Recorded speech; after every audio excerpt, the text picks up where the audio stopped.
ఎన్నికల ఫలితాల తర్వాత కేటీఆర్ కేఏపాల్ల రోడ్లపై తిరగాల్సిందే అన్న మంత్రి కోమటిరెడ్డి వ్యాఖ్యలకు కేటీఆర్ కౌంటర్ ఇచ్చారు. కోమటిరెడ్డి వెంకటరెడ్డి కేటీఆర్ మధ్య డైలాగ్ వార్ ఇప్పుడు చూద్దాం. కేఏపాల్ల అయితే లాస్ట్ 5వ తారీఖు తర్వాత 4 వరకు 3వ తారీఖు వరకు ఏం తిరుగుతారు తిరిగి 4వ తారీఖు 11 గంటలకు 12 గంటలకు ట్రెండ్ తెలుస్తాయి. మ్యాక్సిమం 12, 13 సీట్లు వచ్చి 2-3 సీట్లు పోయినా మెజార్టీ సీట్లు వస్తున్నాయి. అక్కడ 0 వస్తుంది. ఇంక మీరు అప్పుడు పోయి ఇట్లా పిచ్చి పిచ్చి మాట్లాడితే పబ్లిక్ వాళ్ళ కార్యకర్తలు రాళ్ళతో కొడతారు. ఎంసీఏ వాళ్ళ గైడ్లైన్స్ ఏంటంటే 14 ఫ్లోర్లకు దాటకూడదు గవర్నమెంట్ హాస్పిటల్.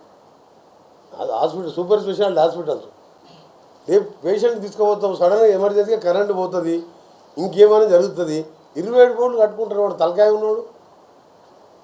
నేను ఆ ఇంజనీర్లను పిలిచి అడిగిన ఏం చేయమంటారు సార్, 15 ఫ్లోర్లో ఉండే కేసీఆర్ వచ్చే మొత్తం పైకి లేకపోయినా నాకు ఎత్తుండాలంటారు. కేఏపాల్ని పాపం ఆయన ఎందుకు ఇన్సల్ట్ చేస్తారు బ్రదర్? ఇప్పుడు అందరూ మార్కెట్లో ఏమనుకుంటారంటే ఇదివరకేమో పాపం కేఏపాల్ గురించి అట్లా జోకులు వేసేది, ఇప్పుడు కోమటిరెడ్డి మీద జోకులు వేసే పరిస్థితి వస్తుంది తొందరలో. ఎందుకంటే ఎవడైనా మూర్ఖుడు తప్ప తెలివైన వాడు అంటాడా బ్రదర్? 27 అంతస్తుల హాస్పిటల్ ఏంది, కరెంటు పోతే 14 నుంచి 27కి ఎట్లా పోవాలన్నాడు కోమటిరెడ్డి. నేను చూస్తూ ఉంటే సోషల్ మీడియాలో కామెంట్ ఏందో తెలుసా, మరి 14 అంతస్తులే కడితే మరి 3వ అంతస్తుల పోయి కరెంట్ ఆగిపోతే అసలు ఫస్ట్ ఆఫ్ ఆల్ ఒక మంత్రి నోట్లకి వెళ్ళి కరెంట్ పోతుందన్న మాట ఎందుకు వస్తుంది?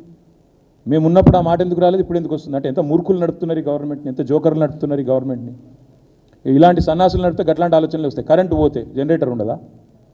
అది మంత్రి ఆయన, నాకు అర్థం కాదు, జోకరా?